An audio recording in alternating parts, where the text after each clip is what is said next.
then on the quarterback depth chart, if Andy Dalton, the presumed starter, should get injured, where does it go from there? Here's Nagy from last week. I'll give you updates as we go as to how the guys are doing. But as far as the depth chart goes, this is where we're at with Andy as the 1, with Justin as the 2, with Nick as the 3.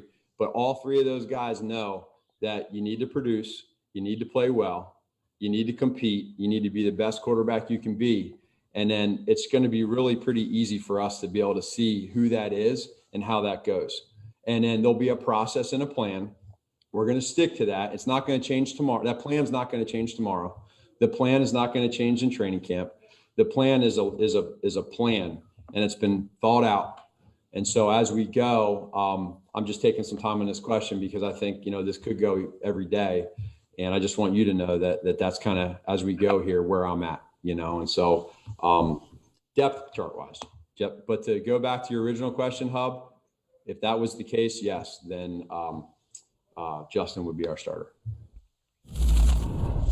Here's what's amazing to me. We'll work our way up the depth chart from the bottom. Nick Foles, the Super Bowl 52 MVP, starter in Jacksonville 2 years later, week 1. Right. Broke a collarbone while throwing a touchdown pass. Yeah, now, it's not like it throw, spontaneously broke. He was slammed down to the ground. Right. And it never worked out in Jacksonville for him. It was Gardner Minshew after that. And then he ends up in Chicago last year. And at one point, fairly early in the season, when the Bears were 3-0, I think, that was when, against Atlanta, Mitchell Trubisky got benched and Nick Foles came in, and he had the job until he injured his rear end on a Monday night against the Vikings, I believe. And then he was just kind of gone after that. He's got a $4 million fully guaranteed salary this year. He's got $1 million of his $4 million next year that's guaranteed. I think the Bears would love to trade him. I mean, he is mired at the bottom of the depth chart. It's stunning to think that the guy who was the Super Bowl 52 MVP is just a forgotten man in Chicago. Where do you think he's going to end up? There's chatter about the Jets, and they don't have a veteran behind Zach Wilson. There's been talk maybe he ends up back in Philadelphia. I don't know that that's good for anybody at this point, but where do you think he ends up? Well, I think it makes sense. To look at a team like the Jets would make a lot of sense for me. Like Nick Foles starting has gone by the wayside. I mean, that's the one thing. I think that's why the Bears have made it pretty plain that, hey, he's number 3. We know what he is. We know what he's done here. He gives the fans no excitement.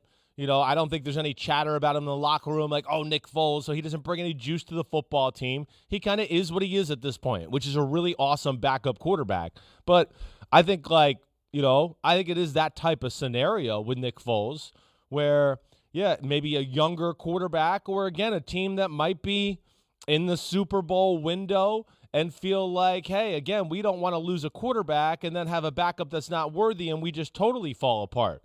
So that's, to me, the teams that are going to be interested in, as far as which ones specifically those are, you look at the list right here, right now. I mean, I guess, out of the playoff teams, there's not ones that jump out to me a whole lot, Mike. There really isn't.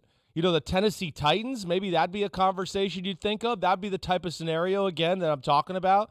Good team. Tannehill goes down. You don't want the team to fall apart.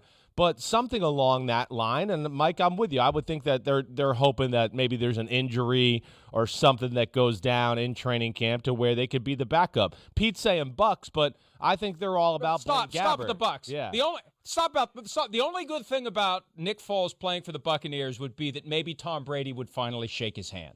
I think that's the only good thing that would come of that. It's not happening. So, I remember now, I had a flashback to 2 weeks ago after Julio Jones was traded to the Titans, and indeed it only was 2 weeks ago. It feels a lot longer than that we said they're going to need a better backup quarterback. That was what we brought up. Now that you have A.J. Brown and Julio Jones.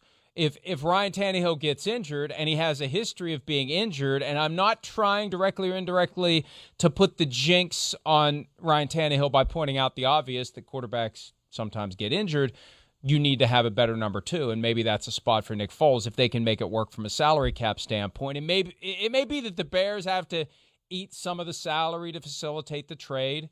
Nobody's going to want to pay him $4 million to be a backup, or maybe they will. I don't know. They may just have to do a conditional 7th-round pick if they trade him. The other spot's Indianapolis, which has entertainment value for different well, reasons. that's why reunite with Frank it makes Reich sense, and right. be behind Carson Wentz. Right. But that's why you can't say it. As long as he's clearly the backup. Nah. As long as he's clearly the backup, No. it's fine. There's no way. There's no way, fine? Chris. I don't think so. I just don't think Chris Ballard or Frank Reich will buy into that. They're not going to want to bring up, Ghosts of Christmas Past or Super Bowl Past or whatever like that. But it was a good outcome. It was a good outcome. It was good. But not necessarily for Carson Wentz. I mean, it put a lot of pressure on his career, and he's not going to want that guy lurking over his shoulder once again. Right? I mean, that'll become a running joke. Hey, Carson, everything. I'll get you a Super Bowl ring. Well, right, that's what I Screw mean. me That's for getting you right. a Super Bowl ring. Well, that's as soon as he has a bad game, that's what people are going to bring up. Or, hey, don't worry, the guy he'll save you at some point, something like that. I just don't think it's good for the chemistry of the team. So that's why it's like an interesting conversation with this Foles thing, because when you look at the teams that went to the playoffs last year, for the most part, they're pretty much set up on their backup quarterback situation. You look at Washington, they're good, with Heineke and Fitzpatrick, even though you go, well, Foles in the mix there, but there's no glaring one other than Tennessee and the Colts. And again, we just discussed the Colts, to where I don't think that makes sense for them or Wentz.